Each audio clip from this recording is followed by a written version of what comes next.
हरे कृष्णा दोस्तों एक बार महात्मा बुद्ध अपने ध्यान में बैठे थे। उनका एक शिष्य आया और उसने प्रश्न किया कि प्रभु, आपने जीवन के बारे में तो बहुत कुछ बताया, लेकिन आपने कभी यह नहीं बताया कि मृत्यु के बाद क्या होगा।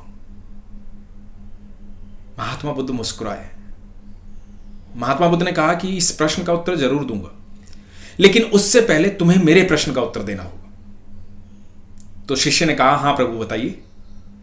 तो महात्मा बुद्ध ने कहा कि मान लो तुम एक जंगल में जा रहे हो, तुम अपने दोस्त के साथ जा रहे हो और कहीं से एक तीर आकर तुम्हारे दोस्त को लगा, तुम्हारे मित्र को लगा, तो तुम पहला काम क्या करोगे? यह जानने की कोशिश करोगे कि वो तीर कहां से आया है, किसने इसे लक्ष्य बनाया है, कौन इसे मारना चाहता है, या उस तीर को अपने मित्र के शरीर से निकालना चाहोगे? तो शिष्य ने कहा कि महाराज, पहले तो मैं अपने मित्र के शरीर से वो तीर निकालूंगा, नहीं तो जहर जो है उसके शरीर में फैल जाएगा और वो मर जाएगा। महात्मा बुद्ध मुस्कुराए, बोले कि तो पहला काम तुम्हारा क्या बनता है? ये जीवन जो मिला है इसे जीने के लिए, इस जीवन का आनंद लेने के लिए, ज्ञान प्राप्त करने के लिए, अच्छे अच्छे काम करने के लिए, सत्कर्म करने के लिए, या ये जानने के लिए कि जब जीवन नहीं रहेगा तब क्या करेंगे? दोस्तों ये सवाल उस शिष्य का नहीं था। ये शिष्य जो था ये हम सभी हैं। हम सब इतना सोचते हैं कि कल क्या होगा, कल क्या होगा, कल क्या होगा। इतने सारे दिमाग में सवाल है। ये जो कोरोना नामक तीर हमें लगा है ना, हम इस तीर को निकालने की सोच नहीं रहे हैं। ये सोच रहे हैं कि ये आया कहां से,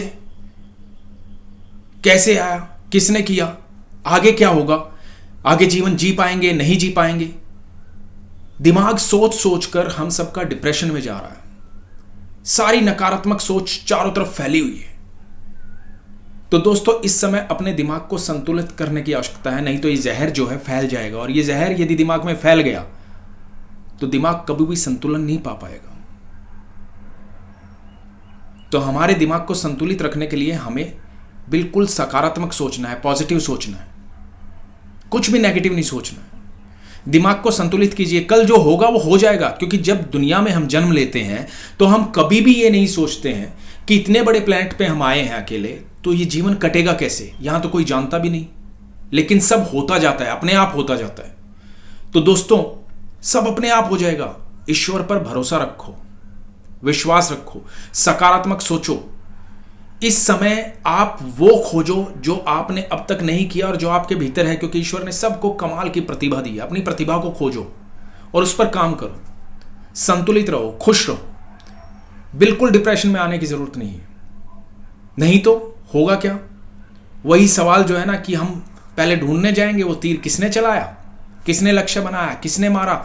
इसी सब में समय कट जाएगा और वो जो तीर जिसे लगा है वो मर जाएगा। तो हमें ये तीर को पहले निकालना है। हमें खुश रहना है, दिमाग को संतुलित रखना है, सकारात्मक सोचना है, पॉजिटिव रहना है और खुद सोचना है और दूसरों को भी सोचवाना है। ठीक है दोस्तों, थैंक यू सो मच।